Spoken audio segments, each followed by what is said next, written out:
Oke, halo semuanya, kembali lagi di Fardu Hanif. Dan kali ini kita lagi ada di Daya Toyota, atau nggak? Kita hari ini ngambil mobil ini, ya.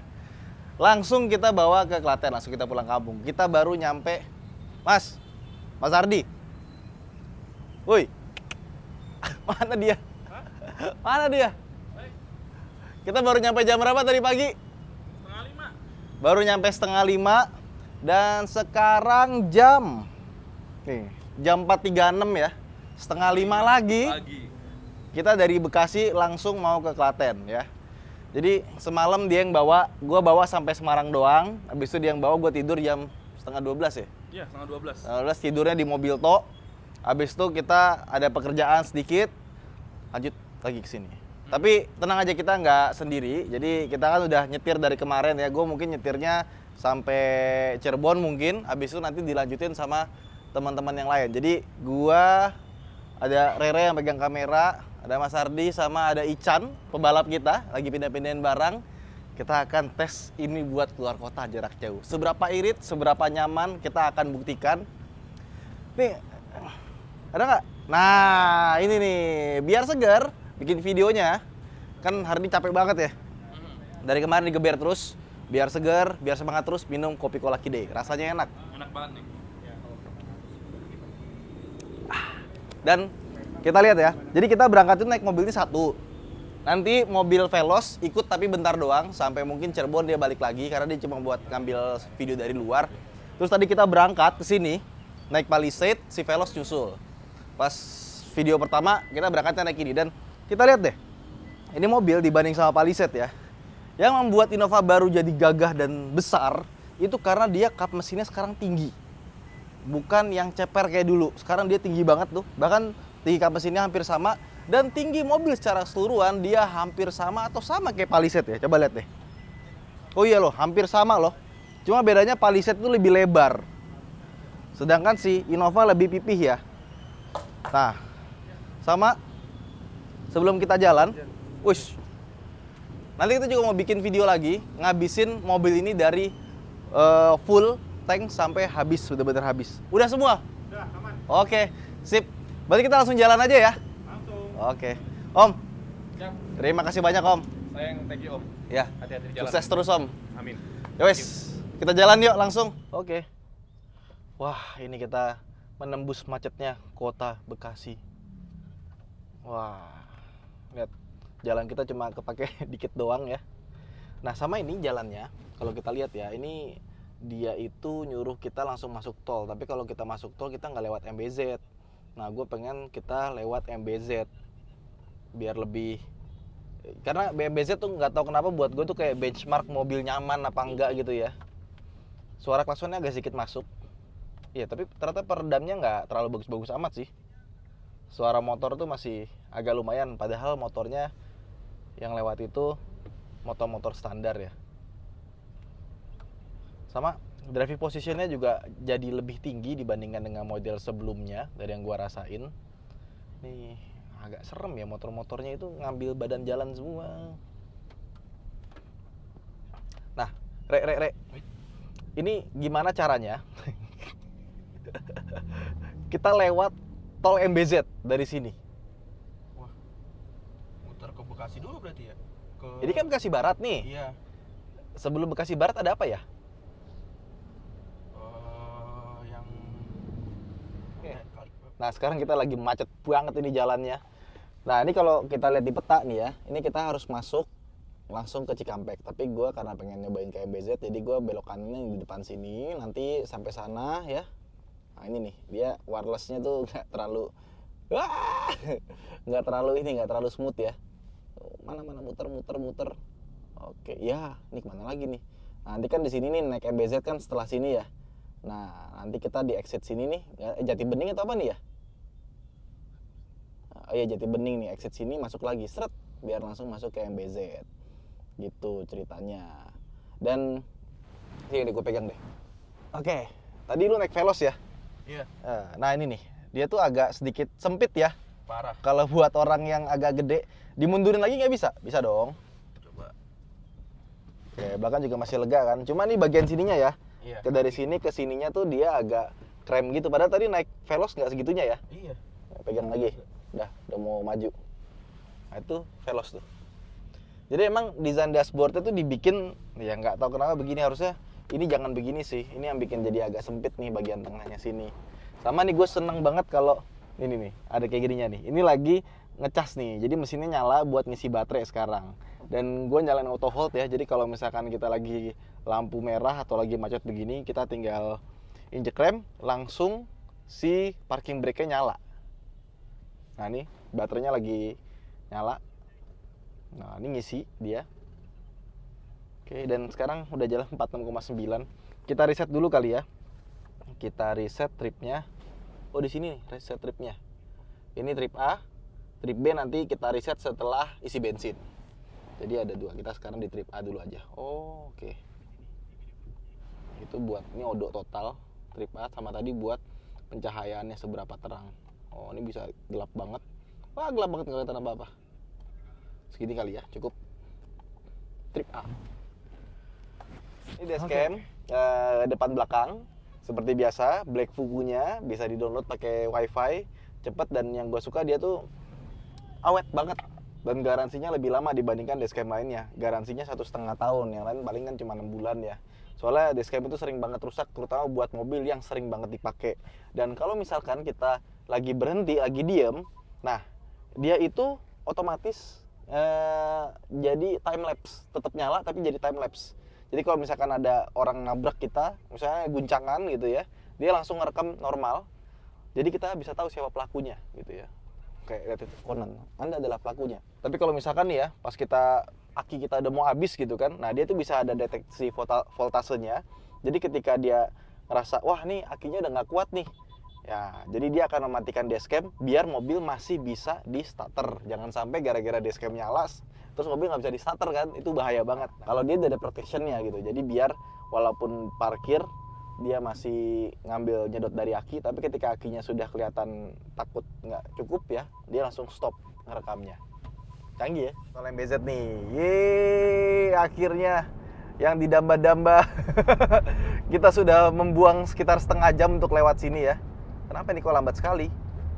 Oh dia takut mentok. Oh kena loh. Oh kalau HS kena ya. Tapi kenanya yang rumbai-rumbai itu.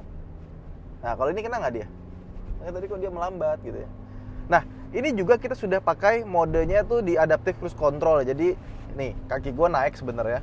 Dan dia punya lane keeping assist juga. Jadi dia akan ngikutin garis jalan.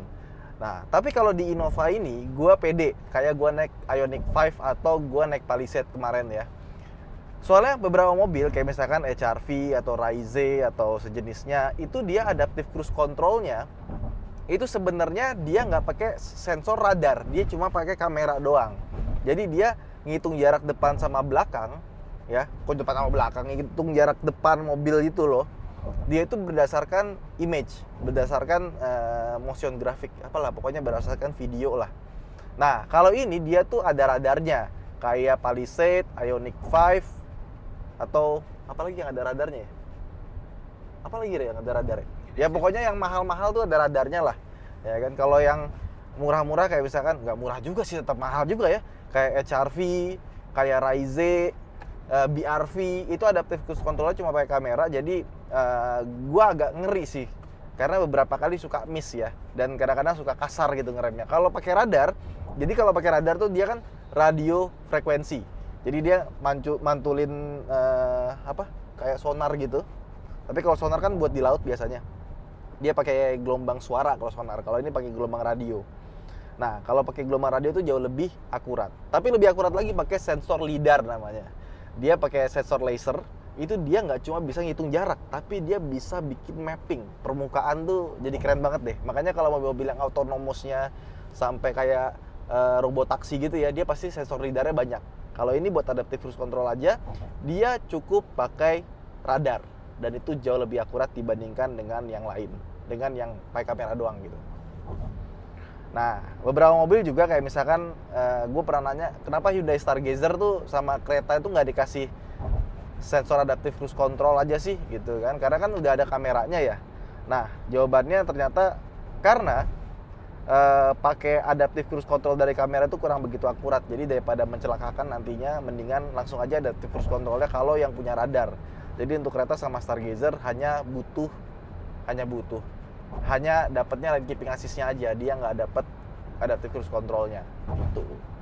Dan gimana rasa berkendaranya di tol MBZ? Kita 100 km per jam sekarang ya. Gimana, Re?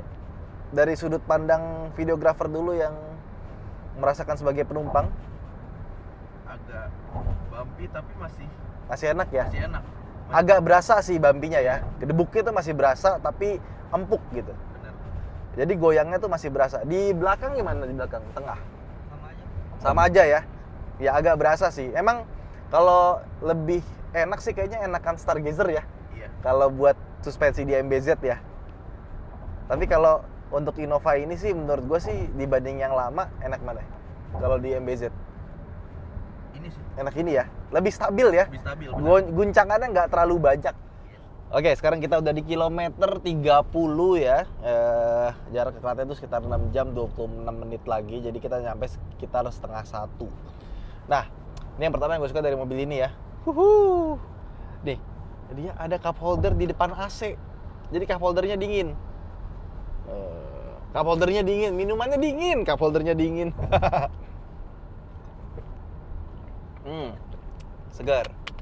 Terus yang kedua, jadi setelah beberapa kilo, adaptive cruise controlnya, lane keeping assist-nya bagus. Jadi gue bisa bilang ini levelnya udah sama kayak mobil-mobil yang biasa gue pakai lah. Ioniq 5, Palisade kemarin kita pinjem, udah sama lah levelnya lah. Jadi aman kalau kita pakai untuk jarak-jarak jauh gitu ya. Kadang-kadang kalau yang nggak bagus tuh kita agak takut juga bawanya ya kan. Terus kemudian suspensinya, gue tadi telepon sama Mobi kan iseng. Lu ngerasa nggak sih kayak mobil ini tuh kayak bawa Land Cruiser LC 300, but not in a good way. Jadi dia tuh gelombang-gelombang mikro. Jadi kayak jalan-jalan yang nggak rata begitu ya. Dia tuh agak berasa gitu, ada der-der-der-dernya gitu loh. Jadi biasanya kalau mobil kan jalan begini, deng gitu kalau di tol ya. Kalau ini masih ada deng gitu, ada keriting-keritingnya itu masih agak kerasa sedikit gitu. Tapi katanya Mobi, kalau yang tipe G, yang velgnya kecil itu lebih nggak berasa karena dia velgnya kecil, bannya lebih tebel.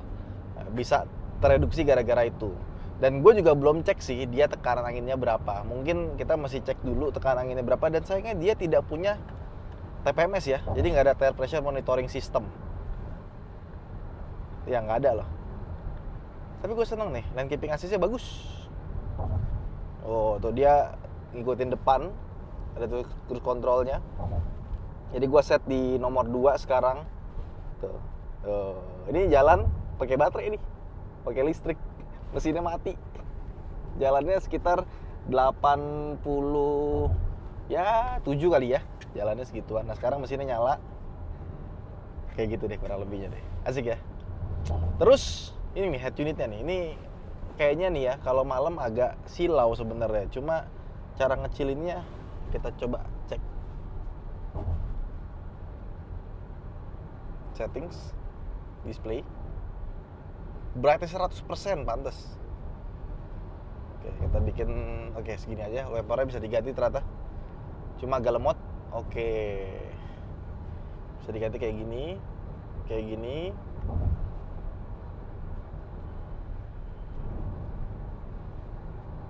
Yang mana ya? Oh, ini menu-menunya juga bisa diedit nih. Oke, lucu juga ya.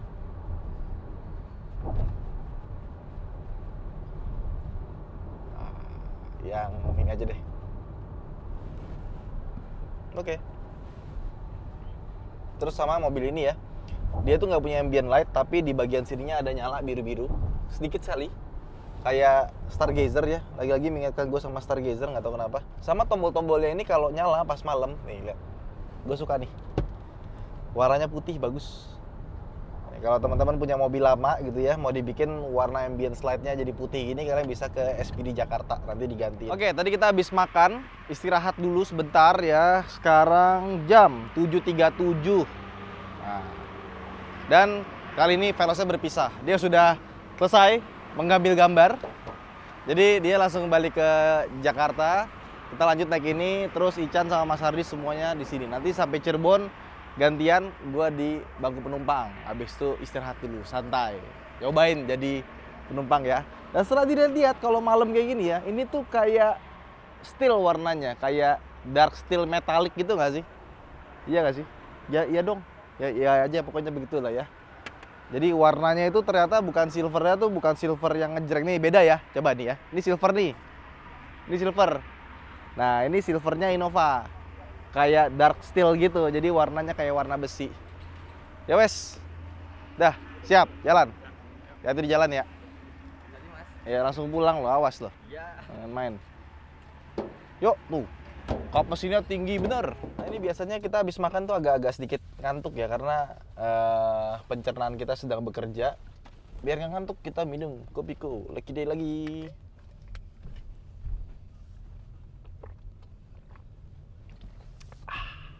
Enak bener.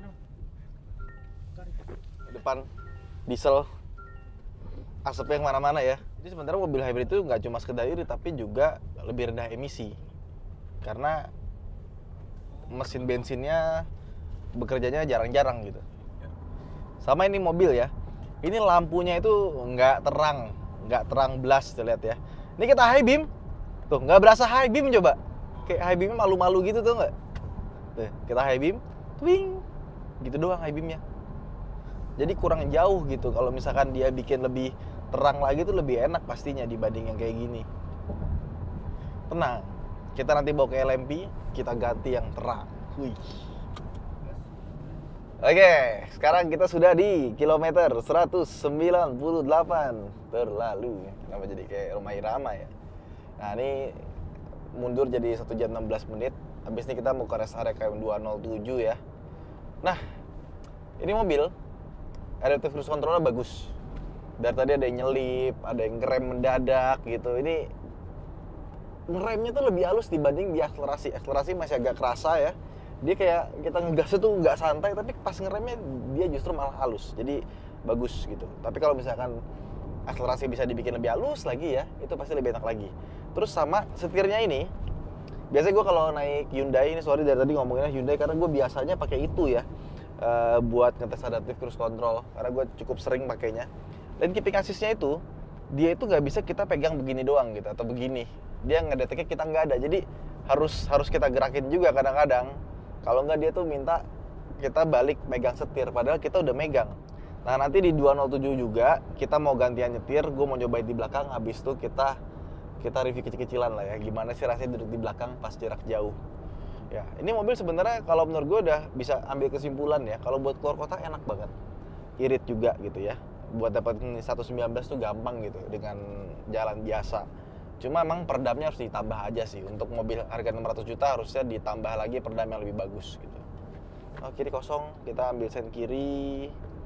Nah, dia ngegas sendiri tuh, nggak usah digas tuh. Kaki gua naik ya. Tuh, ngegasnya menurut gua agak berasa kan suara mesinnya ya. Dia power tuh sampai setengah. Selesai. Kita ngambil sen kanan. Dah. Balik lagi. Nunggu hijau, udah light keeping assist-nya nyala. Jadi kalau misalnya kita mau pindah jalur, kalau kita giniin kan nih dia kayak rasanya tuh kayak setirnya ada hambatan ya. Makanya harus pakai sen. Kecuali kalau kita matiin light keeping assist-nya, kita pindah itu dia ada kayak geter-geternya gitu loh, biar kita tuh disuruh balik lagi ke jalur asal gitu. Nih ya, ini depan nih lebih lambat ya. Nanti dia ngerem. Nggak ada, ini 100 juga kayaknya. Nanti dia agak ngerem dikit. Nah, udah mulai kerasa kan remnya kan? Tuh, dia ngecas langsung charging. Karena di depan jalannya cuma berapa tuh? 80 kurang lagi. Remnya halus banget. Cuma performance-nya itu pas akselerasi pakai adaptive cruise control agak kurang nyantai aja. Jadi catatan gue sih itu aja paling sama peredam. Oke, sekarang kita di KM 207 ya. Rest area yang ada chargeran. Mana chargeran? Nah, itu chargeran tuh di sana tuh. Nah, coba deh. Jadi kita baru menemukan sebuah settings. Coba mendekat. Ternyata untuk akselerasinya itu seberapa halus ya, seberapa agresif itu bisa diatur ke sini. Mana tadi? Nah, DRCC, Dynamic Radar Cruise Control. Nah, acceleration settingnya bisa diatur seberapa agresif. Nah, ini kita setting yang paling kita setting yang paling kecil. Tadi di tengah. Yang di tengah tuh agak lumayan. Terus speed setting push. Jadi kalau cruise control di sini nih kita naikin 1, dan naiknya mau jadi berapa? 1 2 3. Kalau di hold itu tuh ditahan lama cruise controlnya ya. Cruise controlnya mau naiknya berapa? 5 atau 10. Nah, biasanya kalau gua jadiin 10. Nah, yang ininya pushnya kita jadiin bisa 5 10 juga. 1 5 10. Oke, jadi kalau kita push 5, kalau hold jadi tambahnya 10 ya. Bisa jadiin lebih nggak? 1 5 10 doang juga, 10 doang. Guide message on. Curve speed reduction. Jadi kalau kita belok, dia berkurang, kecepatannya bisa diatur seberapa kurangnya. Kita set di setengah aja. Dan tadi sih kita belum nemu yang curve belok ya, tapi bisa diatur di sini juga. Bagus. Seharusnya setelah diatur jadi level 1 dia bisa jadi lebih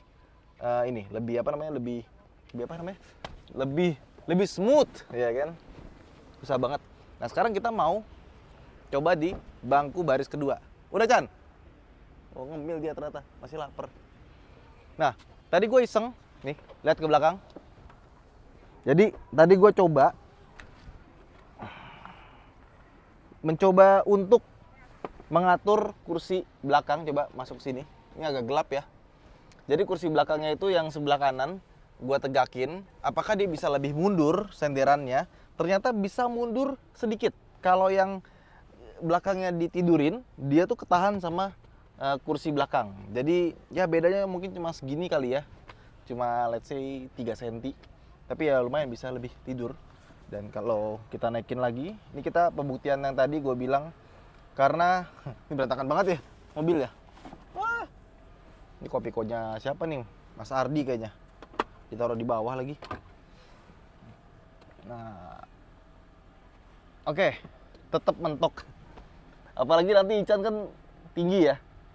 Oh, ini lagi nyala nih mesinnya nih. Pasti dia duduknya lebih mundur lagi. Jadi kayaknya di belakang begini kita. Ya, memang begitu. Jadi kalau misalkan mau selonjoran harus sebelah kiri. Terus depannya ditidurin. Nah, sekarang kita jadi penumpang. Ya, sanduran kursinya ini begini ya. Jadi kalau misalkan kita mau, bentar, maju lagi. Nah, ini kita lagi mau coba nonton pakai layar yang di depan. Nah, beginilah posisinya kalau misalkan depan gua 180 cm yang nyetir. Kakinya coba lihat, paling mentok sih segini. Jadi otomatis cuma nyandarin dikit. Kalau kita ke atasin lagi, nah kaki kita mentok di ke depan. Jadinya nggak enak. Atau kalau dinaikin semua kita jadinya bersila duduknya. Kayak gini sih. Kalau kita lurus gini nggak bisa. Jadi benar-benar harus di kiri ya. Nah, terus buat tidur juga, ini paling enaknya tuh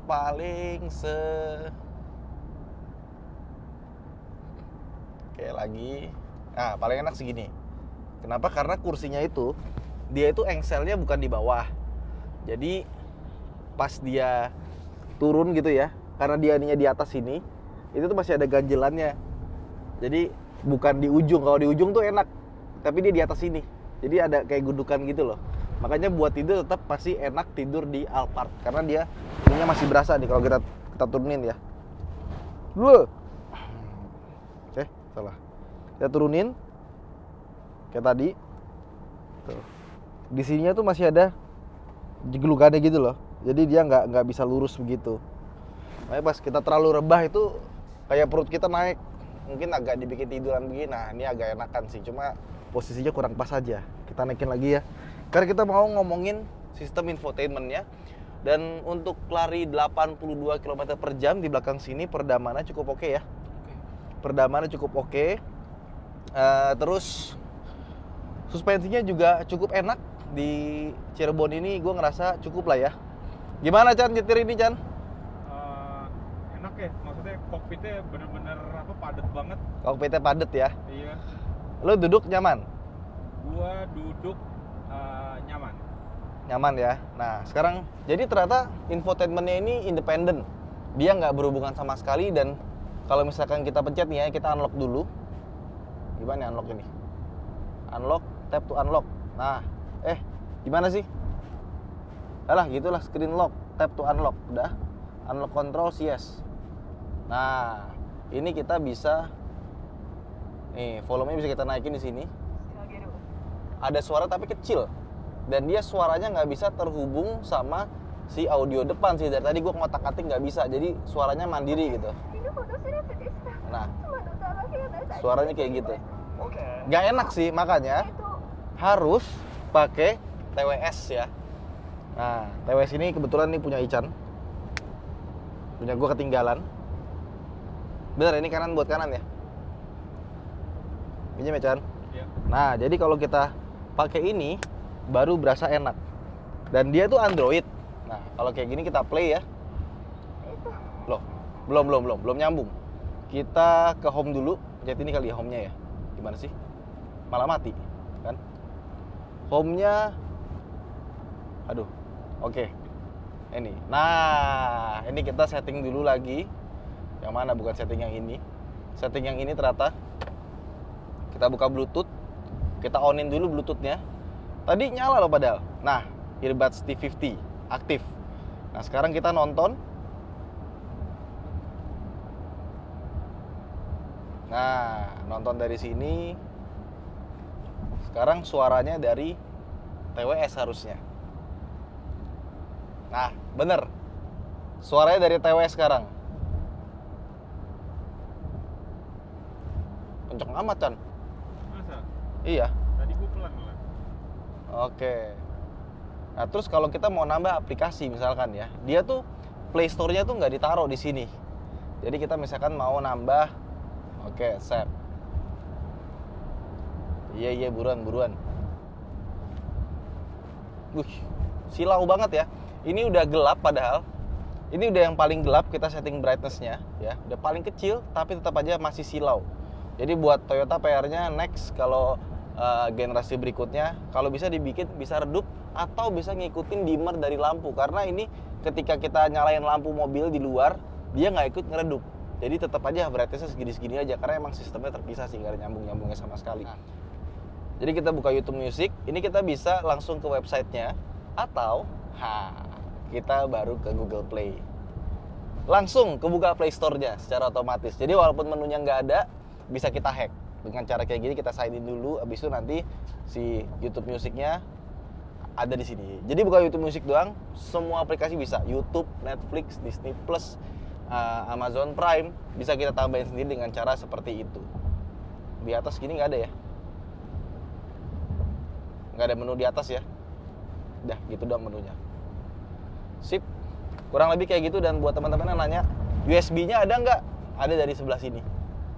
Jadi kalau kita pengen nonton di perjalanan gitu ya, driver kita bawa gitu ya, bukan lu ya Chan ya. Nah, kita bisa pakai dari sini. Dan kita bisa juga lihat di depan tuh, disamain Kono Signal sekarang. Oke, ini ternyata dia ada storage-nya cuma 21 GB ya. Jadi kalau kita mau naruh film di situ, asalkan nggak lebih dari 21 GB bisa. Tadi waktu mobilnya ini masih di dealer ya, pas kita pencet video source itu keluarnya itu loh. Keluarnya gambar di depan situ loh, persis. Di head unit depan. Sekarang malah nggak bisa. No signal tulisannya. Ya begitulah, gue juga nggak ngerti gimana. Tapi intinya di belakang sini, ini menurut gue cukup nyaman sih. Cuma kalau kalian berharap senyaman Alphard, kayaknya masih jauh deh. Alphard kursinya lebih proper. Ya ini ada ottoman-nya, cuma ketika buat tidur sandarannya tuh masih ada tengahnya sini loh. Dia engselnya dari atas, bukan yang dari bawah gitu. Ya emang tetap kalau mau tidur yang proper ya harus di Alphard, bukan di sini. Nah sekarang kita di kilometer 436, dan entah kenapa gue tiba-tiba kepikiran gitu kan. Gimana kalau si monitor ini ya kita hubungkan dengan Bluetooth di head unit sana? Ternyata bisa.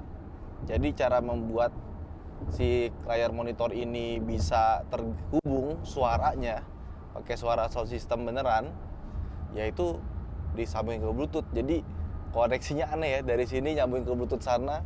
Yang ini juga pasti bisa nih, sebelah kiri nyambungin ke Bluetooth sana pasti bisa juga. Cuma emang agak repot. Nah, tapi gue belum nemu cara gimana caranya tampilan di sini bisa muncul di sana dan sebaliknya.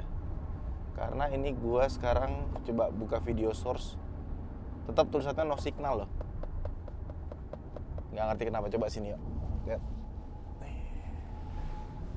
Nah, ini no signal ya. Tapi ketika gua masuk tadi, buka Netflix gitu, kita nonton. Ini silau banget kalau malam ya. Nah, itu dia nyambung tuh sound systemnya gitu. Cuma kasihan yang depan jadi nggak bisa nonton, nggak bisa denger musik. Jadi emang paling bener ya udah ini dipakein headset aja. Jadi kalau misalkan kalian mau individual gitu ya, nonton kanan kiri beda gitu, ya udah pakai TWS, habis itu sambungin. Dah, silau. Gue nggak rekomendasiin kalau kalian pakai ini di malam hari, siang hari aja. Oke, akhirnya nyampe ya. Bangun-bangun sudah sampai. Jam 1.43 pagi buta. Bentar lagi jam 2. Aduh. Gimana Chan mobilnya Chan? Nyaman. Enak ya? Iya, main nyenyak. Dibanding yang lama peningkatannya sih jauh. Jauh ya, iya benar. Jauh. Mendingan yang ini kemana-mana lebih enak. Lebih lega juga kaki ya.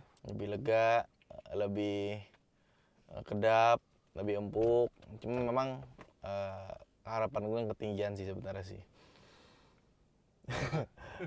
gue berharap sebenarnya lebih baik lagi gitu levelnya, tapi segini aja tuh sebenarnya udah dibanding yang lama udah lebih baik sebenarnya. Dan ini mungkin buat teman-teman yang beli Innova ya, kayaknya kalau ditambahin perdam sih lebih top lagi ya. Iya benar. Kurang itu aja. Iya, itu kita dapat 16,5 km per liter dan sisanya masih 247 kilo lagi ya, setengah kurang dikit. Sebenarnya kalau dilihat dari kilometer per liternya nggak beda sama kayak kita mungkin kayak kemarin pakai Stargazer atau semacamnya kali ya, mirip-mirip gitu loh. Tapi memang hybrid itu iritnya itu bukan cuma di luar kota tapi buat di dalam kota, karena ketika kena macet dia tetap bisa dapat 1.15-an dari yang udah gitu. Dan memang kalau kalian pikir wah kok nggak 120 lewat gitu kan, ya memang bodinya beda gitu. Jangan disamain sama Corolla Cross atau semacamnya yang kecil, cc juga cuma 1.800 bukan 2.000. Yang ini emang dibikin bodinya segede gini pastinya nggak bakalan bisa seirit yang mobil kecil ya. Tapi udah oke sih, impresif buat mobil yang Innova. Kalian tahu sendiri gimana rasanya yang sekarang jadi lebih baik. Oke, itu aja mungkin vlog kita kali ini. Jangan lupa untuk like dan subscribe. Saya Danif, sampai jumpa di vlog berikutnya. Bye.